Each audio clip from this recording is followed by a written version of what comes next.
Halo semuanya, kembali lagi dengan resep Uni Ayu. Nah, hari ini Uni Ayu akan membuat bubur kampiun. Bubur kampiun itu adalah campuran dari beberapa macam bubur dan kolak. Ada di sini bubur sumsum atau bubur putih, bubur kacang hijau, lalu bubur ketan hitam, ada kolak candil, kolak ubi, bisa juga pakai kolak pisang. Nah, ada serikayanya juga, serikaya telur gitu. Ada ketan putih. Nah, jadi semuanya dihidangkan dalam satu mangkuk, disiram dengan kuah santan dan gula merah. Disebutlah bubur kampiun khas Sumatera Barat. Nah, mohon maaf ya teman-teman, di sini Uni Ayu bikinnya nyambil. Nah, yang pertama kita masak dulu ketan putihnya. Ini ada 500 gram ketan putih. Lalu ini sudah saya beri 1 gelas santan, kira-kira 400 ml santan. Nah, kemudian ini kita tambah air biasa, air putih sebanyak 2 gelas. Ini sama seperti kita memasak nasi biasa ya teman-teman, dimasak di magic. Nah, selanjutnya kita masukkan garam, cukup 1 sendok teh saja. Jangan lupa juga daun pandannya. Nah, kita aduk dulu agar garamnya rata. Setelah itu kita masak di magicom. Selanjutnya, saya akan membuat serikaya telur atau sari kayo telur. Nah, ini bahan-bahannya ada 400 ml santan, lalu ada 100 gram gula merah, 1 lembar daun pandan. Nah, ini saya tambahkan 100 ml air lagi ya. Lalu 1 sendok teh bumbu spekuk dan setengah sendok teh garam. Nah, ini semua kita masak dulu dengan api sedang cenderung kecil sampai si gula merahnya larut. Sambil terus diaduk ya teman-teman. Nah, ini sudah matang. Saya dinginkan dulu. Ini sampai dingin, anget kuku. Dan di tempat terpisah kita pecahkan telurnya. Di tempat terpisah ini saya pecahkan telurnya. Lalu saya kocok.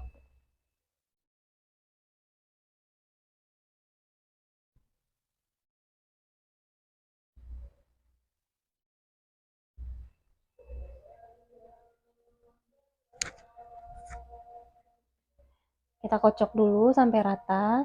Sampai putih telurnya menyatu.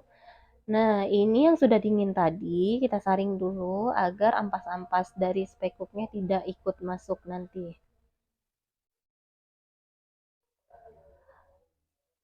Nanti setelah dingin atau anget kuku, barulah si telur ini kita campur dengan adonan santan ini. Tapi kita tunggu dingin dulu teman-teman. Tunggu dingin atau anget kuku. Karena kalau selagi panas ini tidak bisa, nanti telurnya nyatu. Enggak nyatu maksudnya. Nah, ini sudah saya campurkan dengan telur. Lalu kita siapkan kukusan. Ini di sebelahnya saya sudah memanaskan air kukusannya. Nah, ini.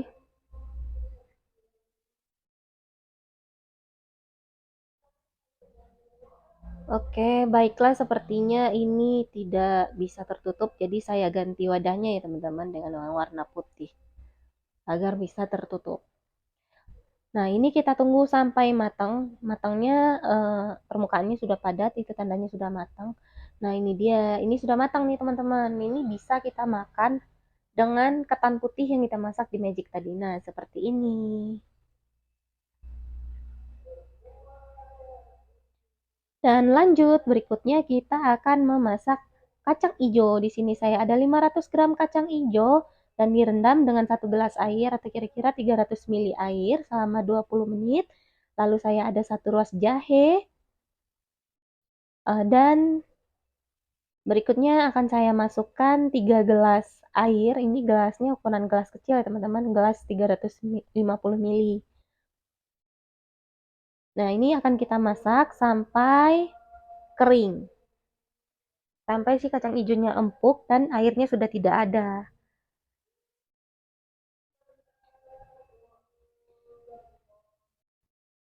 Nah, ini kita masak dulu di magic. Berikutnya saya akan membuat santan untuk siraman. Di sini saya ada total 1500 milisan dengan kekentalan sedang.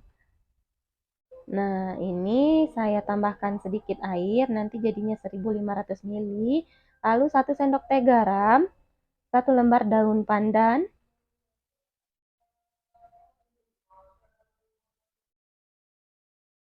dan setengah sendok teh vanili.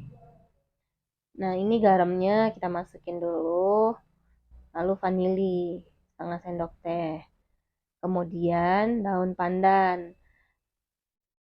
Nah, ini kita masak di api sedang cenderung kecil sambil terus diaduk, jangan lupa untuk diaduk terus agar santannya tidak pecah. Nah, ini jika sudah berbuih sedikit di pinggirnya, itu artinya sudah matang dan sudah bisa dipindahkan ke wadah.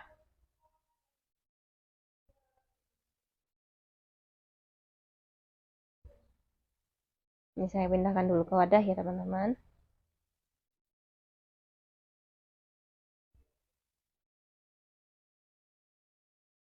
Berikutnya ini saya akan membuat bubur putih atau bubur sumsum. Di sini saya ada 2 gelas tepung beras,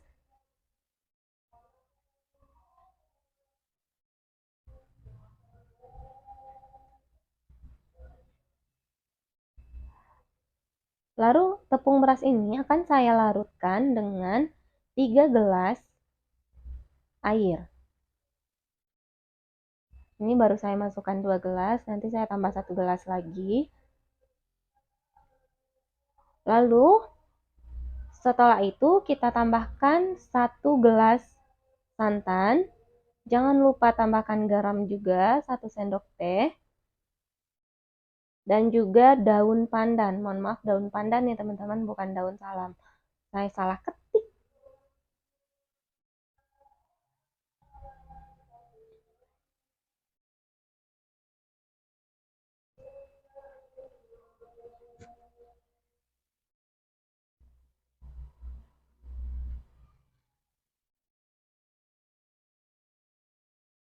Nah, ini santannya kita masukkan dulu, kita aduk.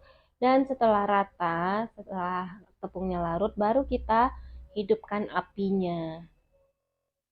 Ini kita aduk terus sampai adonan buburnya ini mengental.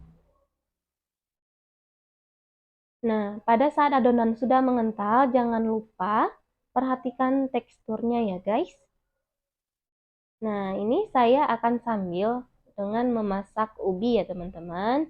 Ini kolak ubi. Saya ada 500 gram ubi kuning dan 100 gram gula merah, garam 1 sendok teh, air 2 gelas untuk merebus ubinya sampai terendam.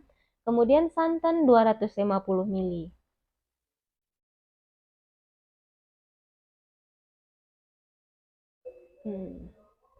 Nah, itu saya sambil dengan masak ubinya.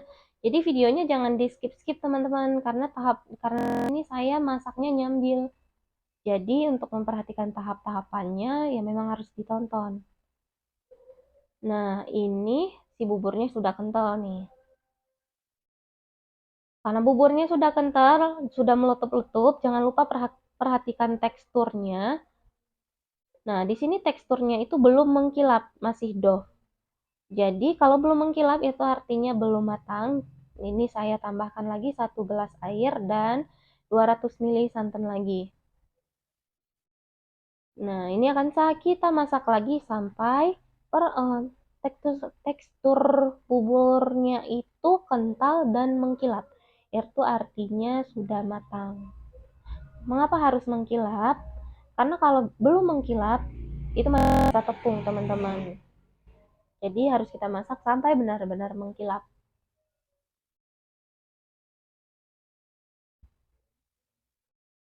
Ini saya mau masukkan gula merahnya tadi ya teman-teman ke dalam kolak ubinya.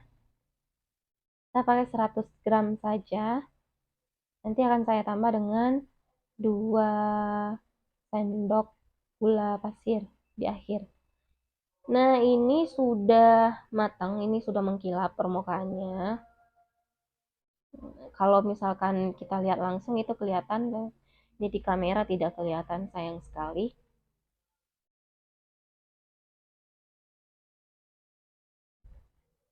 Nah, ini saya tambahkan kayu manis ke dalam ubinya ya.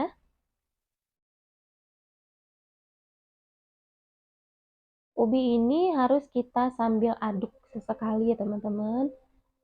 Nah, ini akan saya tambahkan gula pasir 2 sendok makan karena saya rasa kurang manis.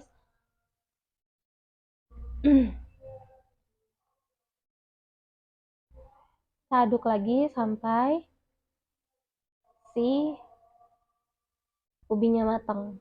Dan di sini saya akan memasukkan sedikit jahe nantinya teman-teman. Sebenarnya sih jahenya itu bisa kita masukkan di awal bersamaan sambil merebus. Tapi karena di sini saya sekali lagi saya nyambil masaknya, jadi saya masuk jahenya belakangan.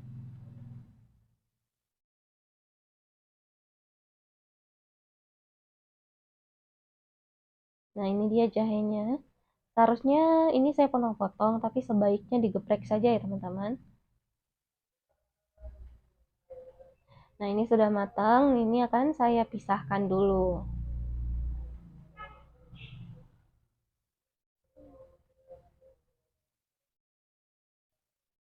Dan untuk terakhir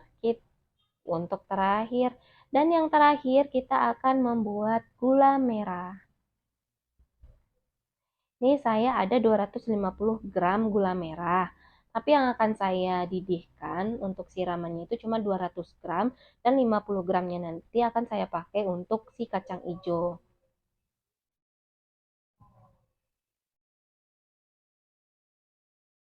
Nah, ini dia yang 50 gramnya. Nah, ini kan kacang hijaunya udah matang, airnya udah kering. Ini kita masukkan dulu gula merahnya ke dalam si kacang hijau. Nah, ini saya pindahkan ke sini. Lalu kacang hijau ini akan kita tambahkan dengan 2 gelas santan. Santan kelapa. Nah, seperti ini. Lalu kita tambahkan garam sedikit. Nah, ini akan kita masak lagi di magic.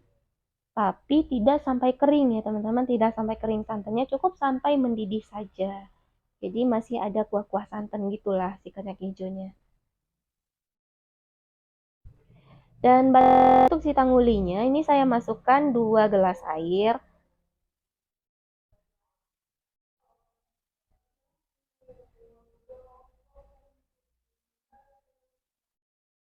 Dan kita masak sampai si gula merahnya larut. Di sini saya menambahkan 1 buah kayu manis juga untuk si tangulinya. Seharusnya kita juga menambahkan daun salam ya teman-teman. Tapi karena saya kehabisan daun salam, jadi untuk tanguli ini saya tidak pakai daun salam. Nah, ini kayu manisnya ya, saya masukkan dulu. Nah, ini gula merahnya sudah larut, airnya juga sudah matang, sudah mendidih. Kita pisahkan teman-teman. Dan ini dia semua hidangan yang sudah jadi. Dan di sini juga ada bubur ketan hitam untuk pembuatannya. Nanti linknya akan saya sematkan di deskripsi. Dan juga bubur candilnya atau biji salaknya, linknya juga akan saya sematkan di deskripsi. Nah, ini serikayanya, ini santannya, ini kolak ubi. Ubinya masih kerendam, ini tangulinya atau gula merah. Dan mari kita coba untuk hidangkan. Kita hidangkan dulu seperti ini caranya.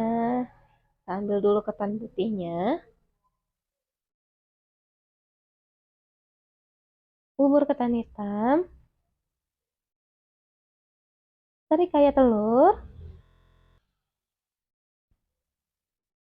Bubur putih. Kolak biji salak atau candil. Kolak ubi. Kalau ada kolak pisang lebih bagus lagi. Lalu bubur kacang hijau. Kita siram dengan kuah santan. Jangan lupa kuah gula merahnya. Seperti ini.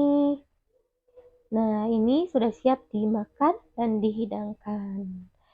Dan hidangan ini sangat cocok untuk hidangan berbuka puasa dan juga bisa dijadikan sebagai ide jualan untuk pasar Ramadan. Ya, sekian dulu teman-teman video dari saya. Jangan lupa subscribe-nya ya teman-teman semua. Dadah!